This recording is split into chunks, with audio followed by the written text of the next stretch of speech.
Hello friends, Miss Brown here.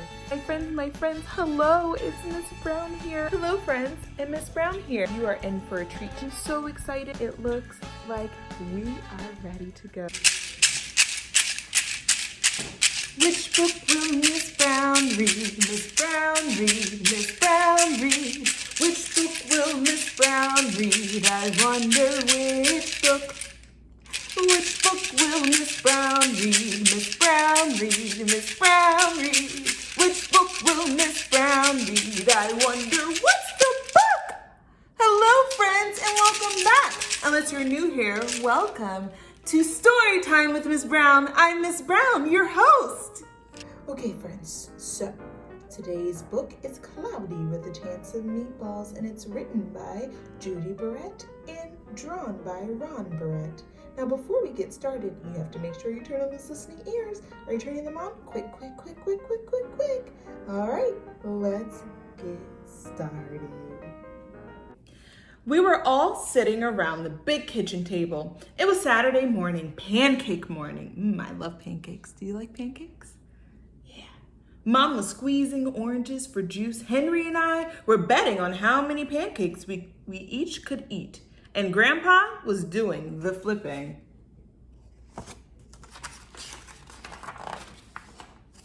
Seconds later, something flew through the air, headed toward the kitchen ceiling, and landed right on Henry. After we realized that the flying object was only a pancake, we all laughed, even Grandpa. Breakfast continued quite uneventfully.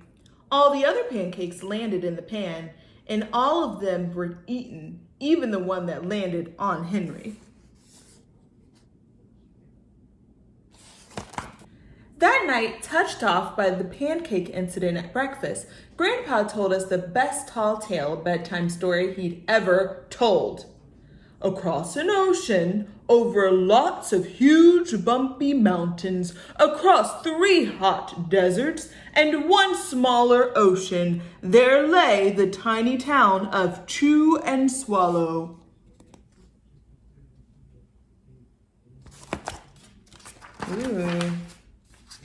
In most ways, it was very much like any other tiny town. It had a main street lined with stores, houses with trees and gardens around them, a schoolhouse, about 300 people, and some assorted cats and dogs. But there were no food stores in the town of Chew and Swallow. They didn't need any. The sky supplied all the food they could possibly want. The only thing that was really different about Chew and Swallow was its weather. It came 3 times a day at breakfast, lunch, and dinner. Everything that everyone ate came from the sky. Very unusual. Unusual indeed. Whatever the weather served, that was what they ate. But it never rained rain, it never snowed snow, and it never blew just wind. It rained things like soup and juice. It snowed mashed potatoes and green peas. And sometimes the wind blew in storms of hamburgers. Can you imagine? Oh my goodness. Oh, that all looks so yummy, doesn't it?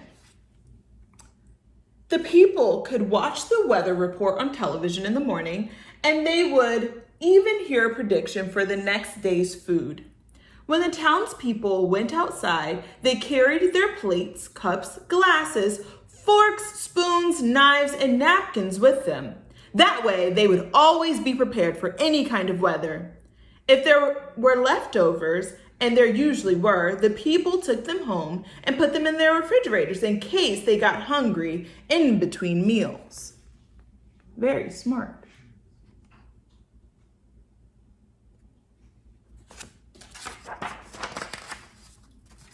The menu varied. By the time they woke up in the morning, breakfast was coming down. After a brief shower of orange juice, low clouds of sunny side up eggs moved in, followed by pieces of toast. Butter and jelly sprinkled down for the toast, and most of the time it rained milk afterwards. For lunch one day, frankfurters, already in their rolls, blew in from the northwest at about 5 miles an hour. There were mustard clouds nearby. Then the wind shifted to the east and brought in baked beans. A drizzle of soda finished off the meal.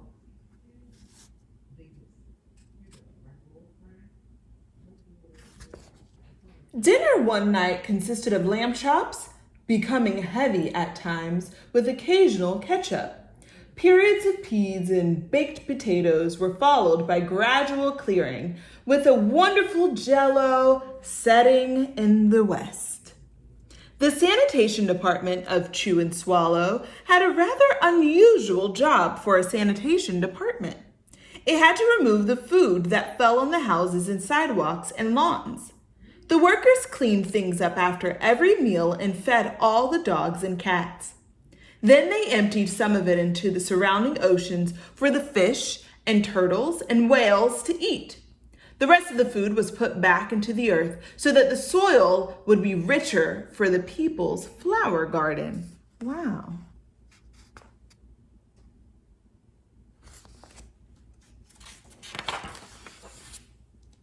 Life for the townspeople was delicious until the weather took a turn for the worse. Ooh.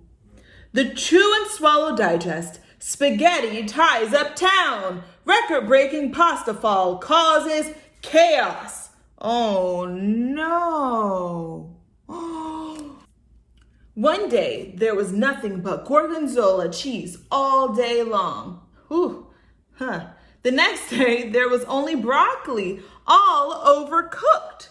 And the next day, there were Brussels sprouts and peanut butter with mayonnaise. Another day, there was a pea soup fog. No one could see where they were going, and they could barely find the rest of the meal that got stuck in the fog. Oh, no. Oh, my. This is kind of crazy, isn't it? The food was getting larger and larger, and so were the portions. The people were getting frightened. Violent storms blew up frequently. Awful things were happening. One Tuesday, there was a hurricane of bread and rolls all day long and into the night. There were soft rolls and hard rolls, some with seeds and some without. There was white bread and rye and whole wheat toast. Most of it was larger than they had ever seen bread and rolls before. It was a terrible day. Everyone had to stay indoors. Roofs were damaged and the sanitation department was beside itself. The mess took the workers 4 days to clean up, and the sea was full of floating rolls. To help out, the people piled up as much bread as they could into their backyards. The birds picked at it a bit, but it just stayed there and got staler and staler. Oh my goodness, so the food is getting harder and more rotten because there's nowhere for it to go. I wonder how this story is going to end. There was a storm of pancakes one morning and a downpour of maple syrup that nearly flooded the town. A huge pancake covered the school. No one could get it off because of its weight, so they had to close the school. Look at that pancake. Oh my goodness, and so much syrup. I bet they're so sticky. What's going to happen? Lunch one day brought 15-inch strips of cream cheese and jelly sandwiches. Everyone ate themselves sick, and the day ended with a stomachache. Ooh, I bet so. Cream cheese and jelly. There was an awful salt and pepper wind accompanied by an even worse tomato tornado. People were sneezing themselves silly and running to avoid the tomatoes. The town was a mess. There were seeds and pulp everywhere. Oh my goodness, that's kind of scary, isn't it? The sanitation department gave up. The job was too big. Everyone feared for their lives. They couldn't go outside most of the time. Many houses had been badly damaged by giant meatballs. Stores were boarded up, and there were no more school for children. So a decision was made to abandon the town of Chew and Swallow. It was a matter of survival. So if they had to abandon, that means that they had to leave their town of chew and swallow. Oh my God. The people glued together the giant pieces of stale bread, sandwich style, with peanut butter in the middle, took the absolute necessities with them, and set sail on their rafts for a new land. So what are their rafts made out of? You got it, those peanut butter sandwiches that they made, and it looks like there's some other food in there too. They got a little creative. They got to get out of there. Let's see what happens next. After being afloat for a week, they finally reached a small coastal town which welcomed them. The bread had held up surprisingly well enough for them to build temporary houses for themselves out of it. Oh, look at their bread houses. How cool is that? The children began school again, and the adults all tried to find places for themselves in the new land. The biggest change they had to make was getting used to buying food at a supermarket. They found it odd that the food was kept on shelves, packaged in boxes, cans, and bottles. Meat that had to be cooked was kept in large refrigerators. Nothing came down from the sky except rain and snow. The clouds above their heads were not made of fried eggs. No one ever got hit by a hamburger again. And nobody dared to go back to Chew and Swallow to find out what had happened to it. They were too afraid.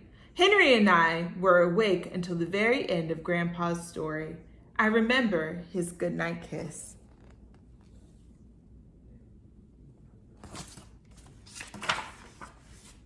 The next morning, we woke up to see snow falling outside our window.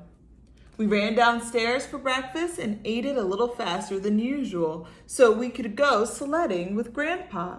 It's funny, but even as we were sliding down the hill, we thought we saw a giant pat of butter at the top, and we could almost smell mashed potatoes.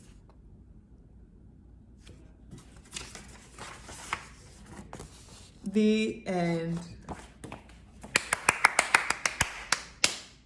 All right, my friends, I sure hope that you enjoyed this book, Cloudy with a Chance of Meatballs. If all of a sudden, instead of raining and snowing and sleeting and having hurricanes and tornadoes and all of those things that happen naturally with our weather, and instead you got a bunch of food that came out of the sky for breakfast, lunch, and dinner, what would you think of that? Would you think it's a good thing? Would you think it's a not so good thing? Based on the story, what would you do if that happened? Would you eat the food? Would you run away and go to a new town or a new city? What would you do if you were in their situation where it was raining meatballs and pancakes and syrup and hamburgers and all of those things? Would you want to live in a town like that? Tell your grown-up. Anyway, friends, that's all I have for you today. Until next time, Miss Brown, over and out, and have the best day ever. Goodbye.